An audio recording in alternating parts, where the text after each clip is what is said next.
Hello everyone, welcome to EduTop. So in today's session, we are going to understand the differences between the NBFCs and the banks. The NBFCs, that is the non-banking financial companies, they have been in news too much in recent time, okay? That is about the scale-based regulatory framework. There was a very important news. Then about the PCA framework that was introduced for the NBFCs, there was news. So the NBFCs and the other commercial banks were in news too much in these days. So it becomes important from the exam point of view to understand what NBFCs are as well as the difference the NBFCs have from the banks. So in today's session, we will understand that what NBFCs are and the differences between the NBFC and the bank. But before starting with the session, there is a flat 50% off on the combo courses if you use the code combo, as well as there is flat 40% off and plus 10% off on all these courses. You can avail this by using the code single, and this is available till 6th January 2022. So now starting with the non-banking financial companies. See, these are the companies that are providing the financial services like the bank-like services, but they do not have the bank license. Okay, so their activities are related to providing the loans and advances. They are providing the loans. They are even taking up the savings. They are taking your deposits also. Not demand deposits. They cannot take the demand deposits. They can only take the time deposits. And that also only a few. Some NBFCs can take the deposits. Okay, so demand deposits are the deposits that, like, whenever the customer want, whenever the depositor want it, they can withdraw it on demand. Like today I am saving 2000 rupees in a bank, tomorrow I want my 1000 rupees back. So on demand I can withdraw my money. But in the time deposits that the NBFCs can take, in the time deposits, the money is safeguarded or the money is with the NBFCs for a time period, maybe 6 months, maybe 1 year or maybe 2 years. Okay, so that are the time deposits. You cannot withdraw it on demand if your time is not finished, if the time period is not finished. So investment products are provided by the non-banking financial companies. The trading in the money market is done by the non-banking financial companies for the customers, as well as managing portfolio of stocks, acquiring the securities, acquiring the stocks, bonds, shares and debentures and all for the customers. Insurance business, insurance services are also provided by the non-banking financial companies. So there are many financial services or there are many bank-like services that are provided by the non-banking financial companies, but they do not have the banking license with them. So they are providing the loans, they are even trading in the, like, acquiring the shares and the stocks for the customers or for the investment companies, but they are not issuing the checks and they are not taking the demand deposits, as well as they do not have the banking license with them. Okay, so now categorization of NBFC in the RBI website was done in 3 bases. Okay, the first basis was by the liabilities, that if the NBFC is taking the deposit or if the NBFC is not taking the deposit. So there are 2 categories under the liabilities, that NBFC deposit taking and the NBFC non-deposit taking. Okay, so if the NBFC is taking the time deposit, then it is NBFC deposit taking. If the NBFC is not taking any deposit, it is non-deposit taking. Okay, liability means that you have to give back the money that you have taken. That is the deposit that the other person is doing, that the customer is doing, you have to return now. So that is why it is called liability. Okay, so there are 2 types of NBFC, one deposit taking and the other non-deposit taking. See, the deposit taking NBFCs are very important because they are taking the money of the other people. So they are systematically important for the economy because the economy's money is given to them. The public's money is given to them for deposit. But the non-deposit taking NBFCs can also be very important, can also be systematically important for the economy. So if their asset size is greater than 500 crores. So that's why it is said that the categorized, that if the non-deposit taking NBFC is there, but the asset size is more than 500 crores, so it is a systematically important NBFC. Okay, it is a systematically important for the economy also. And if it is less than 500 crores and it is not taking the deposits from the public, so it is not very important NBFC. It cannot affect the economy very much. Okay, next is by the kind of activity they conduct. So by the activities, they are doing different activities. There is the loan company, okay, that is providing the loan. There is housing finance NBFCs that is providing finance especially for the housing.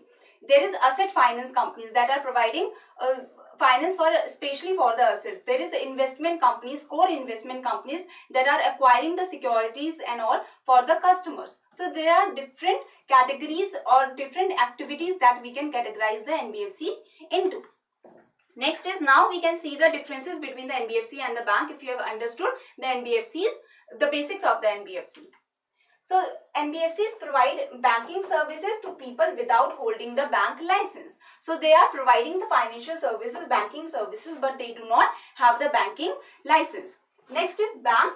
They are government authorized financial intermediary which provide the banking services to the public. So they are providing the deposit services, the loan services to the people, okay, and they are authorized by the government, that is they have the banking license from the RBI.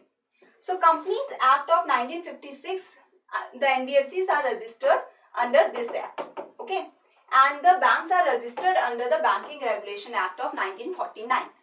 As well as the regulation, who regulates the NBFC? So RBI regulates the NBFC under the RBI Act, under the RBI Act of 1934.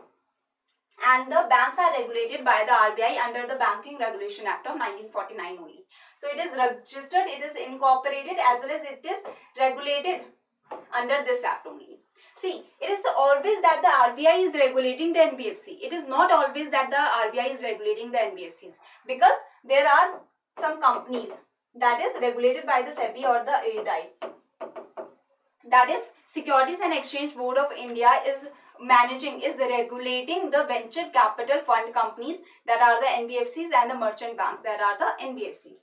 IRDAI, that is the Insurance Regulatory and Development Authority of India, is regulating the insurance businesses and the insurance companies, that are NBFCs. So if they are regulated by the SEBI or the IRDAI, they will not come under the RBI Act of 1934. So RBI is looking after most of the NBFCs, but some are under different institutions also. Okay, so most of the NBFCs are regulated by the RBI under the RBI Act of 1934, but there are some exceptions also, and one institution, one NBFC should not be treated by two apex bodies. So if they are under the SEBI or if they are under the IRDAI, they will not come under this act.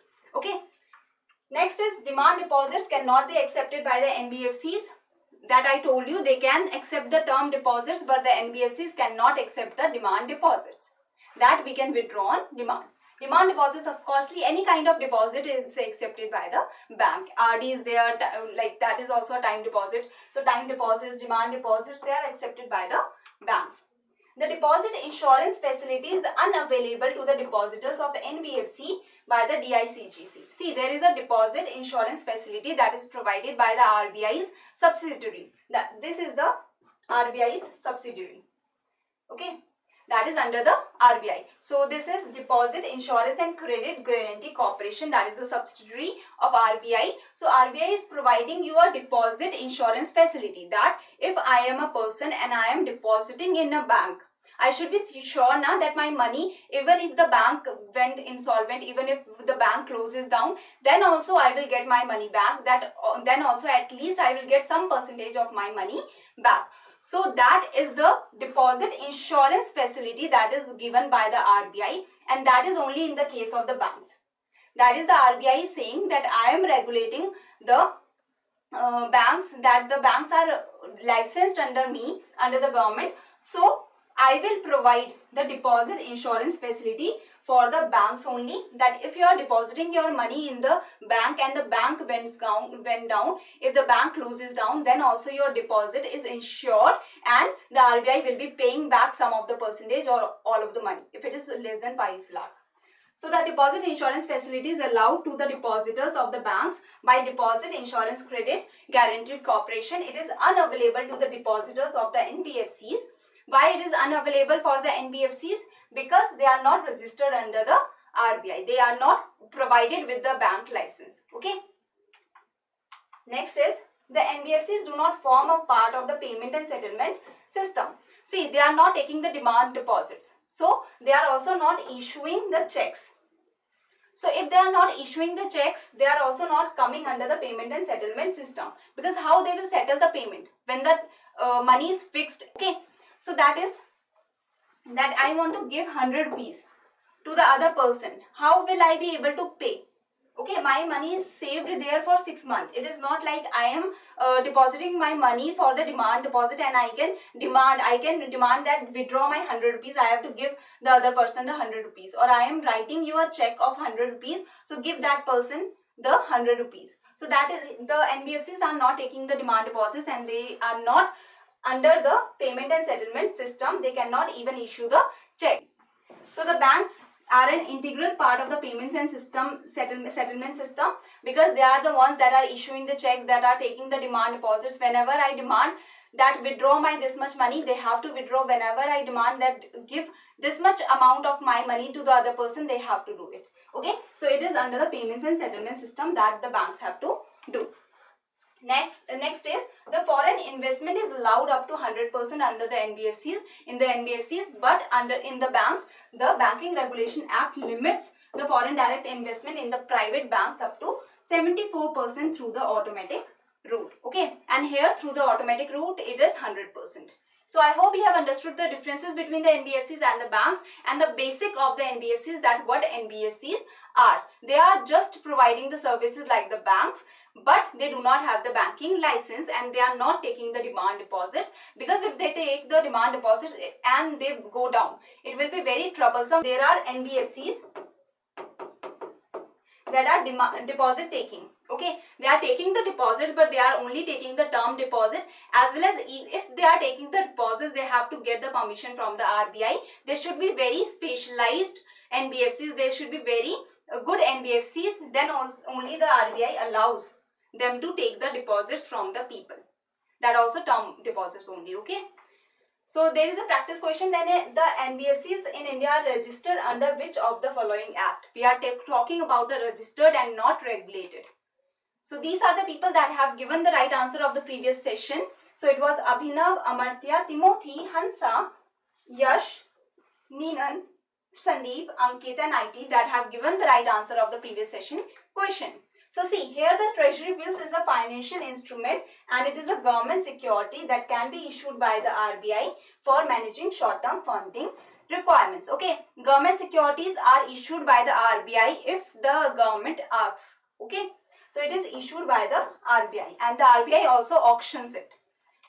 Next is commercial papers are issued by companies for the short-term borrowing again, and the characteristic that is different in the bond and the equity is the bond, there is a fixed income in the bond. In the equity, there is a variable income, we can say. So, bond, how is it different? Because there is fixed income in the bond. So, thank you very much. I hope you have understood about the NBFCs. If there is any query, you can mail us here or you can contact us through this number. Thank you very much.